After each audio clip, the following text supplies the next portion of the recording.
আসসালামু আলাইকুম। প্রিয় দর্শক, প্রথমেই সংক্ষেপে জানিয়ে দিচ্ছি আমাদের আজকের ভিডিওর সংবাদ শিরোনাম। খবরের শুরুতেই থাকছে, করোনায় ধূমপায়ীদের জন্য এবার এলো যে বড় সুখবর। চীন ও যুক্তরাষ্ট্রসহ অন্যান্য বিভিন্ন দেশের ধূমপায়ী করোনাক্রান্ত রোগীদের উপর গবেষণা চালিয়ে যে আশ্চর্যজনক তথ্য পাওয়া গেল।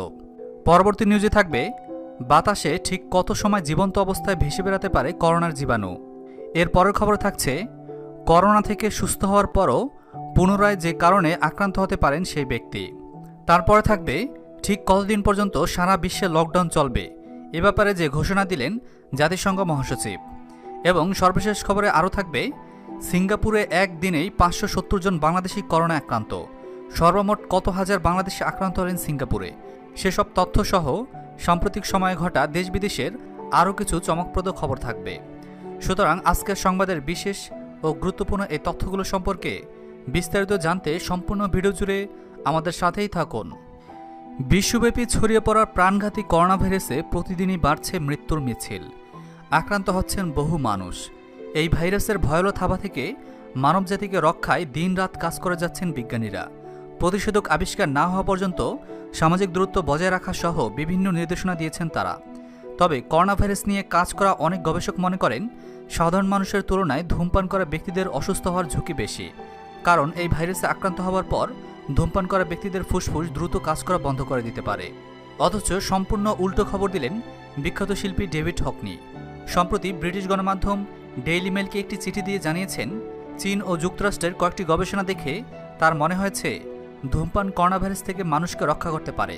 কারণ কোভিড-19 ভাইরাস আক্রান্ত হলে মানুষের ফুসফুসে যে প্রতিক্রিয়া দেখা দেয়, ধূমপান করলেও মানুষের একই প্রতিক্রিয়া দেখা দেয়। তাই ধূমপান করা মানুষের শরীরে আগে থেকেই এই ধরনের অবস্থার প্রতিরোধ করার ক্ষমতা তৈরি হয়ে গেছে। তার এই দাবিটি অনেকে হাস্যকর মনে করে পাত্তা না দিলেও ইউনিভার্সিটি কলেজ লন্ডনের স্বনামধন্য সংক্রামক রোগ বিশেষজ্ঞ প্রফেসর ফ্র্যাঙ্কোয়েস বেলাক্স বলেন, ডেভিড হকনির এই দাবি মোটেই ফেলে দেওয়ার মতো নয়, বরং এটি প্রমাণ করার জন্য এর সপক্ষে যথেষ্ট তথ্য রয়েছে। চীনে করোনা ভাইরাস আক্রান্ত রোগীদের উপর করা এক গবেষণা দেখা গেছে, দেশটিতে সাধারণ রোগীর তুলনায় ধূমপান করা ব্যক্তিরা কোভিড-19 ভাইরাসে কম আক্রান্ত হয়েছেন। অর্থাৎ দেশটিতে করোনা ভাইরাসে আক্রান্ত মোট রোগীদের মধ্যে ধূমপান না করা ব্যক্তি ছিলেন 26.6%, আর ধূমপান করা ব্যক্তি ছিলেন মাত্র 6.5%। এমনকি ধূমপান করা ব্যক্তিদের মধ্যে খুব কম সংখ্যক মানুষের হাসপাতালে যাওয়ার মতো পরিস্থিতি তৈরি হয়েছিল। যুক্তরাষ্ট্রের রোগ নিয়ন্ত্রণ কেন্দ্র দেশটির 7,000 করোনা আক্রান্ত রোগীদের উপর সমীক্ষা করে দেখতে পায়, আক্রান্ত ব্যক্তিদের মধ্যে মাত্র 1.3% মানুষ ধূমপানে অভ্যস্ত ছিলেন, আর এদের বেশিরভাগের চিকিৎসার জন্য হাসপাতালে যাওয়া বা আশঙ্কাজনক অবস্থা দেখা দেয়নি। এদিকে করোনা ভাইরাস 2 থেকে 3 ঘন্টা বাতাসে ভেসে বেড়ায়, যা অন্যদের খুব সহজেই সংক্রমিত করে। এজন্য বিশেষজ্ঞ চিকিৎসকরা এই সময়টাতে প্রত্যেককেই মাস্ক ব্যবহার করার পরামর্শ দিয়েছেন। 2002 সালের সার্স করোনা ভাইরাসে বিশ্বে 8,000 মানুষ সংক্রমিত হয়েছিল, আর মারা গিয়েছিল 800। সেই হিসেবে মৃত্যুর হার ছিল মাত্র 10%। এরপর 2012 সালে মার্স করোনা ভাইরাসে আক্রান্ত হয়েছিল 2,500 মানুষ, এর মধ্যে মারা গিয়েছিল প্রায় 850 জন।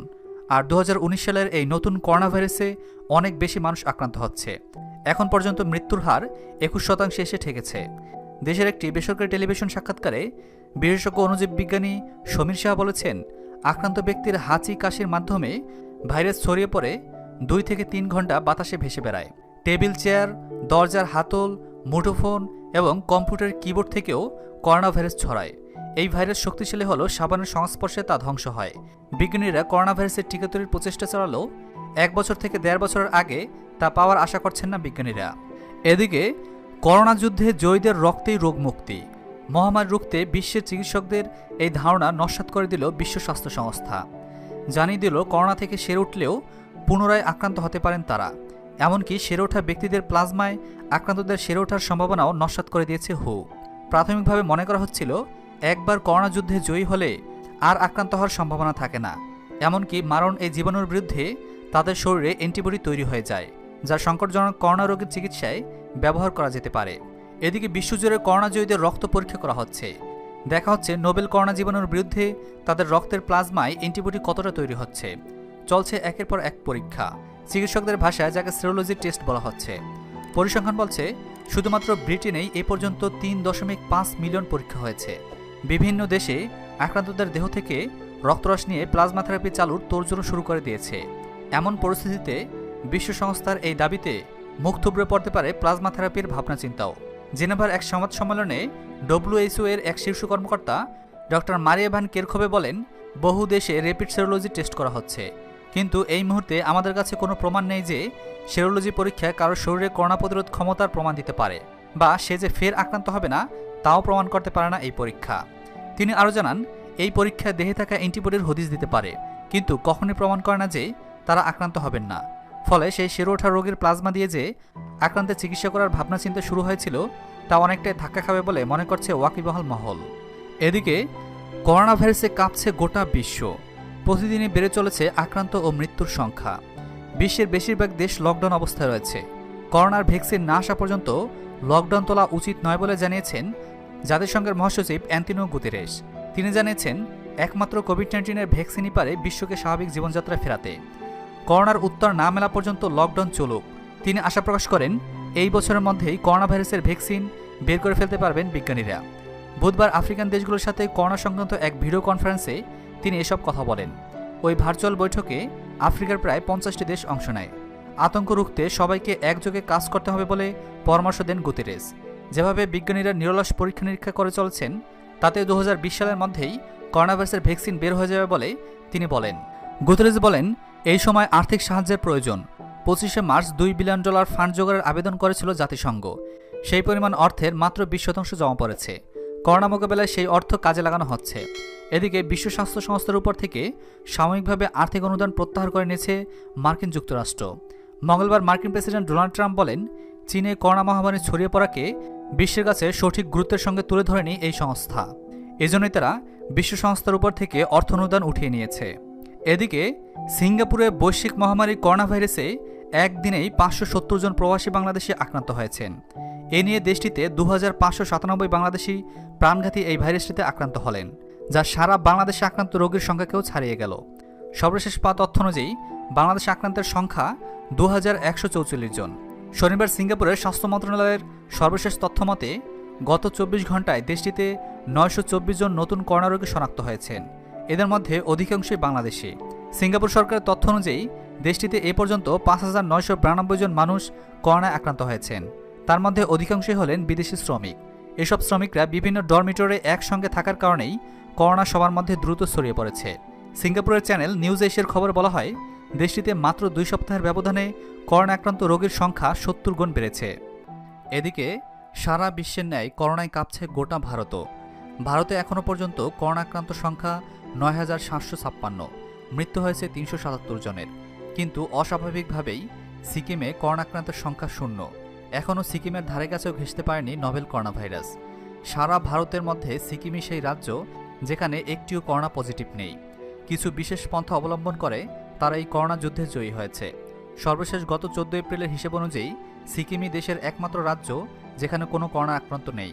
দেশের মধ্যে দ্বিতীয় ক্ষুদ্র রাজ্য হিসেবে পরিচিত সিকিম খুব তাড়াতাড়ি করোনা মোকাবেলায় পদক্ষেপ নিয়েছিল। যেই সময় করোনা শুধুমাত্র বিদেশের খবর হিসেবে উঠে আসত বহু দেশবাসীর কাছে, সেই সময় থেকেই করোনার বিরুদ্ধে যুদ্ধে নেমে পড়েছিল এই সিকিম। 27শে জানুয়ারি থেকে এক প্রকার সীমান্ত সিল করে দেন সিকিম সরকার। রাজ্যে ঢোকা ও বেরোনোর উপর শুরু হয় নিষেধাজ্ঞা। সতর্কতামূলক পদক্ষেপ হিসেবে চীন ও নেপাল সীমান্ত পুরোপুরি বন্ধ করে দেওয়া হয়। এমনকি পর্যটকদেরও আর সেভাবে স্বাগত জানায়নি সিকিম। অথচ দেশের এই ছোট্ট রাজ্যের অর্থনীতি অনেকটাই পর্যটন নির্ভরশীল। গত বছরই সিকিমে 1 লক্ষের উপর পর্যটক গিয়েছিলেন। এরপর শুরু হয় রাজ্যে মানুষের ট্রাভেল হিস্ট্রির উপর নজর। এমন মানুষের হদিস পেলেই তাকে সরকারি কোয়ারেন্টাইন বা সেলফ আইসোলেশনে রাখা হয়েছিল। জানুয়ারি মাসের শেষের দিক থেকেই সোশ্যাল ডিস্টেন্সিং শুরু হয়ে যায় পুরো রাজ্য জুড়ে। বিয়েবাড়ি, কোনো ধর্মীয় অনুষ্ঠান বা রাজনৈতিক সমাবেশে নির্দিষ্ট সংখ্যার বেশি ভিড়ের উপর নিষেধাজ্ঞাও আনা হয়। 5ই মার্চ থেকে বিদেশিদের রাজ্যে ঢোকা নিষিদ্ধ করে দেয় সিকিম সরকার। ফলে বন্ধ হয়ে যায় পর্যটকদের আনাগোনা। করোনা রক্ষার তাগিদে সিকিমের সব শিক্ষা প্রতিষ্ঠানগুলোতে 15 এপ্রিল পর্যন্ত ছুটি ঘোষণা করেছিল সিকিম প্রশাসন। প্রেম সিং সকলের কাছে খুব প্রয়োজন না হলে বাইরে না বেরোনোর আবেদন করেছিলেন। পুরো রাজ্য ছিল কোয়ারেন্টাইনে আবদ্ধ, তাই সেখানে এখনও পর্যন্ত একজনও করোনা আক্রান্তের খোঁজ পাওয়া যায়নি। সহজ সরল টোটকায় কাজ হয়েছে ম্যাজিকের মতো। এখনও পর্যন্ত করোনার ভয়াবহতা অন্য রাজ্যগুলোতে মারাত্মক হলেও সিকিমে প্রাণঘাতী ভাইরাস এখনও থাবা বসাতে পারেনি। সারা ভারতের প্রায় 8% ভৌগোলিক পরিধি ধরে বিস্তার সিকিমের। সারা ভারতের মোট 4% মানুষ বসবাস করে সিকিমে। আসামে করোনাক্রান্ত 32, অরুণাচলে 1, মণিপুরে 2, মিজোরামে 1, মেঘালয়ে 7 ও ও ত্রিপুরায় করোনাক্রান্ত মাত্র 2 জন, যা কিনা সারা ভারতের অন্যান্য রাজ্যের করোনাক্রান্তের সংখ্যার তুলনায় অনেক স্থবির, অনেকটা স্বস্তির। স্বাস্থ্যবিদ প্রদীপ ভৌমিকের কথা অনুযায়ী সিকিমের আয়তন, কম ঘনবসতি সবকিছুই সিকিমকে করোনা সংক্রমণ ঠেকাতে সাহায্য করেছে। প্রসঙ্গত, সিকিম ভারতের দ্বিতীয় ক্ষুদ্রতম রাজ্য এবং বিশ্বের প্রথম অর্গানিক রাজ্য হিসেবে ঘোষিত হয়েছিল। 17 মার্চ থেকে গোটা রাজ্যই প্রায় সেলফ কোয়ারেন্টাইন শুরু করে দেয়। তারও বেশ কিছুদিন পরে দেশে লকডাউন শুরু হয়। বিনোদন জগৎ ও সাম্প্রতিক ঘটে যাওয়া সকল প্রকার আপডেট খবরাখবর সবার আগে পেতে আমাদের RS ভয়েস টিভি চ্যানেলটি এখনই সাবস্ক্রাইব করে আমাদের সাথেই থাকুন।